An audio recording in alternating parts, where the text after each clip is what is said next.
বাংলাদেশের রাজনীতিতে কি শুরু হয়ে গেছে নতুন ঝড়? দিল্লি বৈঠকের পর পলাতক নেতাকর্মীদের দেশে ফেরার ডাক শেখ হাসিনার। মাঠে আওয়ামী লীগ, বিএনপি সংঘর্ষের অভিযোগ। রাষ্ট্রপতির গ্রেপ্তারের দাবি তুলছে নতুন রাজনৈতিক শক্তি। অন্যদিকে নেতার গাড়িবহরে হামলার ঘটনা ঘিরে উত্তেজনা তুঙ্গে। প্রশ্ন একটাই, এটা কি ক্ষমতার পুনর্বিন্যাস, নাকি বড় কোনো অঘোষিত সমঝোতার খেলা? দেশ কি প্রবেশ করছে সংঘাতের নতুন অধ্যায়ে, নাকি সাজানো হচ্ছে পরবর্তী রাজনৈতিক মঞ্চ? এখন নজর পুরো দেশের।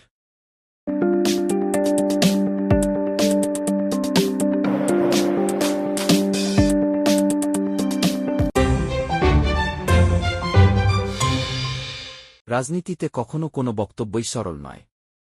বিশেষ করে সেটি যদি আসে সাবেক প্রধানমন্ত্রী শেখ হাসিনার মতো একজন অভিজ্ঞ নেতার কাছ থেকে। দিল্লিতে গুরুত্বপূর্ণ বৈঠকের পর তিনি যদি পলাতক নেতাকর্মীদের দেশে ফিরতে বলেন, তাহলে এটাকে শুধু আবেগের আহ্বান ভাবলে ভুল হবে।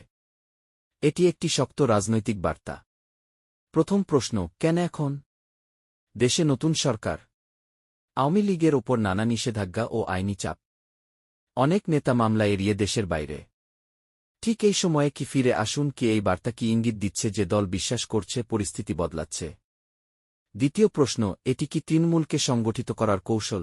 রাজনীতিতে মাঠ দখল মানেই শক্তি। দীর্ঘ সময় নিষ্ক্রিয় থাকলে সংগঠন ভেঙে পড়ে। তাই নেতৃত্ব হয়তো বুঝিয়ে দিতে চাইছে, দল ভাঙেনি, নেতৃত্ব বিচ্ছিন্ন হয়নি, আন্তর্জাতিক যোগাযোগ এখনও সক্রিয়। দিল্লি ফ্যাক্টর এখানে গুরুত্বপূর্ণ। ভারত ঐতিহাসিকভাবে বাংলাদেশের রাজনীতিতে একটি বড় প্রভাবক শক্তি।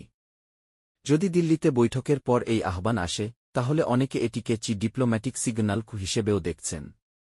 তৃতীয় দিক, এটি কি সরকারের উপর চাপ? বার্তাটি যেন বলছে, আমরা রাজনীতির বাইরে যাচ্ছি না, আমরা ফিরব।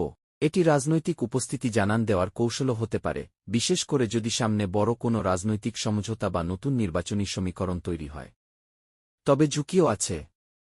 ফেরার আহ্বান বাস্তবে কার্যকর হলে মাঠ পর্যায়ে উত্তেজনা বাড়তে পারে। আইনশৃঙ্খলা চ্যালেঞ্জ তৈরি হতে পারে।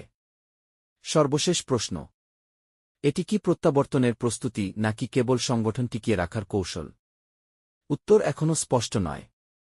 কিন্তু একটি বিষয় পরিষ্কার, বাংলাদেশের রাজনীতিতে নতুন অধ্যায়ের ইঙ্গিত মিলছে। সুযোগ পেয়ে বিএনপি কর্মীদের মারছে কেন আওয়ামী লীগ? প্রতিশোধ, নাকি মাঠ দখলের লড়াই? বাংলাদেশের রাজনীতিতে ক্ষমতার পালাবদল মানেই উত্তেজনা। আর সেই উত্তেজনা সবচেয়ে বেশি দেখা যায় তৃণমূল পর্যায়ে। সাম্প্রতিক বিভিন্ন জায়গায় আওয়ামী লীগ ও বিএনপি কর্মীদের মধ্যে সংঘর্ষের অভিযোগ নতুন করে প্রশ্ন তুলছে, এটি কি প্রতিশোধমূলক রাজনীতি, নাকি স্থানীয় ক্ষমতার দখল নিয়ে পুরনো লড়াইয়ের পুনরুত্থান? প্রথম বাস্তবতা, স্থানীয় রাজনীতি জাতীয় রাজনীতির চেয়ে অনেক বেশি ব্যক্তিকেন্দ্রিক। ইউনিয়ন, উপজেলা, পৌরসভা, এখানে প্রভাব মানেই ব্যবসা, ঠিকাদারি, আধিপত্য। ক্ষমতার পরিবর্তন হলে এই ভারসাম্য ভেঙে যায়। তখন পুরনো হিসাব চুকানোর প্রবণতা দেখা দেয়। দ্বিতীয় বিষয়, দীর্ঘদিনের রাজনৈতিক মেরুকরণ। বাংলাদেশে দুই দলের কর্মীদের মধ্যে পারিবারিক, সামাজিক ও অর্থনৈতিক বিরোধও জড়িয়ে থাকে। ফলে কেন্দ্রীয় নেতৃত্ব শান্তির বার্তা দিলেও মাঠ পর্যায়ে উত্তেজনা দ্রুত ছড়ায়।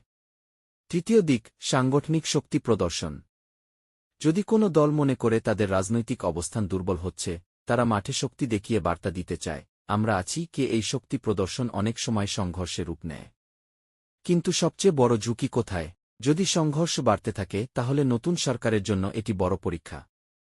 আইনশৃঙ্খলা পরিস্থিতি নিয়ন্ত্রণে ব্যর্থ হলে আন্তর্জাতিক মহলেও প্রশ্ন উঠবে, রাজনৈতিক স্থিতিশীলতা কোথায়?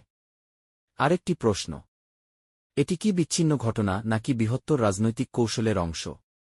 উত্তর এখনও স্পষ্ট নয়। তবে ইতিহাস বলছে, পোস্টনির্বাচনী সময়ে ছোট সংঘর্ষ বড় অস্থিরতার সূচনা হতে পারে। এখন নজর প্রশাসনের দিকে। আইন কি সমানভাবে প্রয়োগ হবে, নাকি সংঘাত আরও বিস্তৃত হবে? বাংলাদেশের রাজনীতির পরবর্তী অধ্যায় অনেকটাই নির্ভর করছে এই মুহূর্তের উপর। বাংলাদেশের রাজনীতিতে অনেক কঠোর বক্তব্য আমরা শুনেছি। কিন্তু রাষ্ট্রপতির বিরুদ্ধে সরাসরি গ্রেপ্তারের দাবি, এটি নিছক রাজনৈতিক সমালোচনা নয়, এটি রাষ্ট্রীয় কাঠামোর কেন্দ্রে আঘাত করার মতো একটি বক্তব্য। কারণ রাষ্ট্রপতি শুধু একজন ব্যক্তি নন, তিনি সংবিধান দ্বারা নির্ধারিত রাষ্ট্রের প্রধান। তার বিরুদ্ধে গ্রেপ্তারের দাবি মানে কার্যত সাংবিধানিক কাঠামোকেই চ্যালেঞ্জ করা। এখন মূল প্রশ্ন তিনটি। অভিযোগ কি? দাবিটি কি নির্দিষ্ট কোনো আইনি অভিযোগের ভিত্তিতে, নাকি রাজনৈতিক ব্যাখ্যার ওপর দাঁড়িয়ে? আইনি ভিত্তি আছে কি? সংবিধান অনুযায়ী রাষ্ট্রপতির দায়মুক্তি ও অপসারণের নির্দিষ্ট প্রক্রিয়া আছে। সংসদীয় অভিশংসন ইমপিচমেন্ট ছাড়া সরাসরি গ্রেপ্তারের প্রশ্ন আইনি জটিলতা তৈরি করে। নাকি এটি রাজনৈতিক চাপ তৈরির কৌশল? অনেক সময় বিরোধী বা নতুন রাজনৈতিক শক্তি জনমত তৈরি করতে বড় ইস্যু সামনে আনে। উচ্চপদস্থ ব্যক্তিকে টার্গেট করলে আলোচনা দ্রুত জাতীয় পর্যায়ে উঠে আসে। এখানে আরেকটি গুরুত্বপূর্ণ দিক, এ ধরনের বক্তব্য জনমনে উত্তেজনা তৈরি করতে পারে। সমর্থকরা একে কি জবাবদিহিছে বলবে, বিরোধীরা বলবে কি রাষ্ট্রীয় অস্থিতিশীলতা সৃষ্টির চেষ্টা। সবচেয়ে বড় প্রশ্ন, আইনি প্রক্রিয়া কি অনুসরণ করা হবে, নাকি এটি রাজনৈতিক স্লোগানেই সীমাবদ্ধ থাকবে? বাংলাদেশ এখন এক সংবেদনশীল রাজনৈতিক সময়ে আছে। এই ধরনের দাবি যদি প্রমাণভিত্তিক ও সাংবিধানিক পথে না যায়, তাহলে তা অস্থিরতা বাড়াতে পারে। এক কথায়, এটি শুধু একটি বক্তব্য নয়, এটি একটি রাজনৈতিক বিস্ফোরণ। এখন দেখার বিষয়, এটি আইনি লড়াইয়ে রূপ নেয় নাকি রাজনৈতিক চাপের কৌশল হিসেবেই থাকে। হান্নান মাসুদের গাড়িবহরে হামলার অভিযোগ এখন রাজনৈতিক অঙ্গনে বড় প্রশ্ন হয়ে দাঁড়িয়েছে।